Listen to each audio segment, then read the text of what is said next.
Hello guys! Welcome back to my channel. Okay, nahawa po ng Diyos. So again, meron na naman po tayong panibagong vlog. And this vlog is about this bubble maker that I bought in Shopee, which cost me at around 140 pesos, 135 pesos.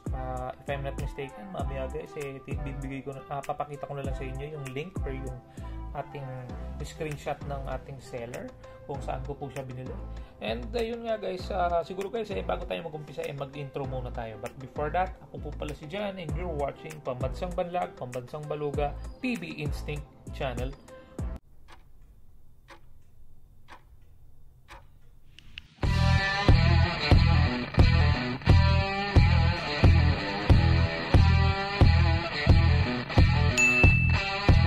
Hello guys! Welcome back to my channel. Okay, and awa po ng Diyos, meron na naman po tayong panibagong vlog. But before I start guys, please don't forget to hit the subscribe button kung hindi pa po kayo subscriber.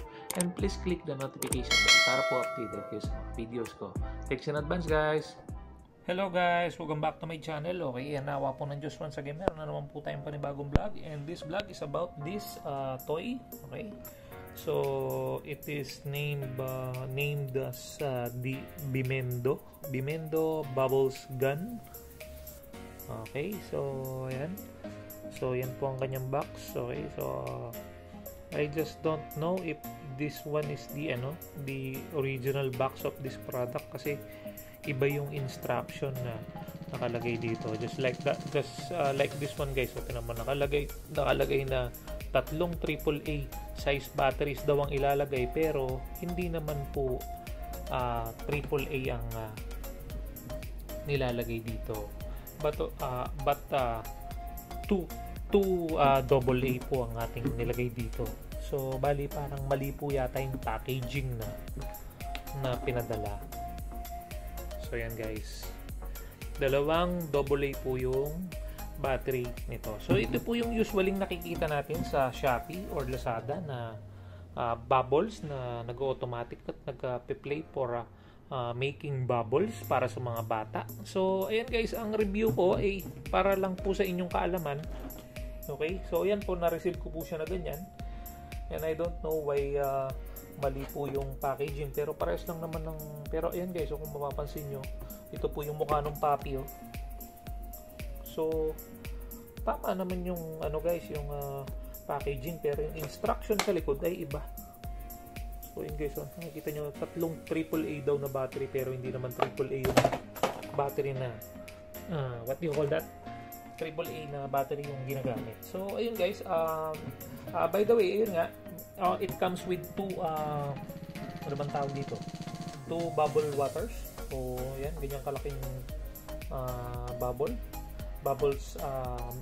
water, bubbles liquid. Okay, so ayan, however guys, I have to be honest, pero defective po ang ating natanggap ngayon. Okay, so ngayon, bakit ko nasabing defective? Kasi guys, ito, pagka dapat itong button natin na ito, dapat pag pinindot po natin ng ganyan, aandar siya. However, pagka pinindot po natin siya, hindi na mga po siya umaandar. So pag binitawan natin, hindi po siya aandar. So kailangan pindutin naman po sa isa ng pindutin para umandar siya. Okay? Also, ayan guys, so kung mapapansin nyo, nagbabubbles making na siya. However, yun nga, mangangalay kayo sa pag nito guys. Mangangalay kayo sa pag hawak para umandar siya.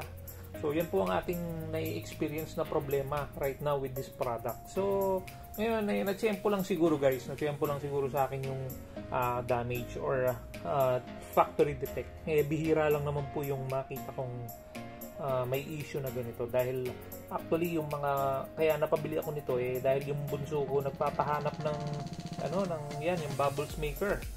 So ayan, I find it cheap, nasa 135 pesos ko lang po yatang nabili ito. So ayan, sa halagang ganyan guys, meron na po kayong bubble maker. However, yun nga pala, ang isa pang issue na napansin ko dito guys ay medyo maingay. Okay, so pakinggan nyo guys.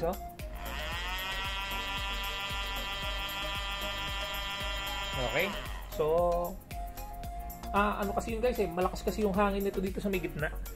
Ayun guys, yung may darkened portion, malakas po yung hangin na binubuga niyan. So I think meron yung parang makina sa loob na nagpo-produce ng hangin to blow the bubbles here. So yun ang ginawa ko guys, kumuha tayo dito ng syempre nilagay po natin dito directly yung water. So habang umiikot po yung ating ano bang tawag doon? Bubbles, ano bang tawag doon? Bubble maker na lang, sabihin na natin na ganun, or bubble shapes.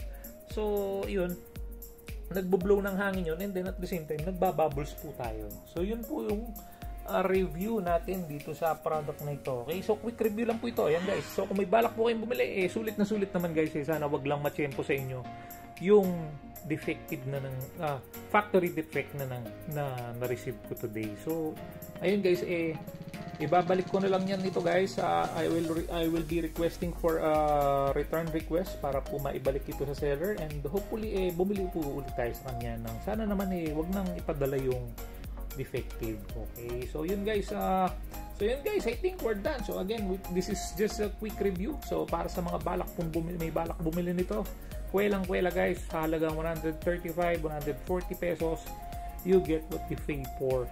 And ayan guys, napakaganda.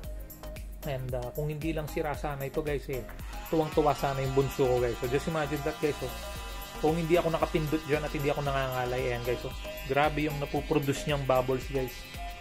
Yan guys,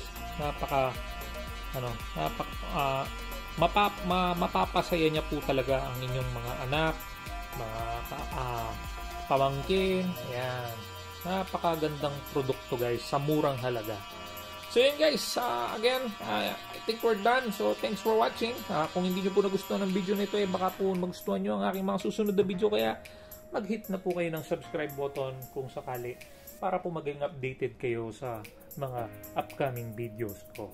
But for a while guys, ayun, mamaalam po ako uli once again, at babalik din naman uli. So yun guys, till next time, keep safe everyone. Thanks be to God. Bye for now. Bye.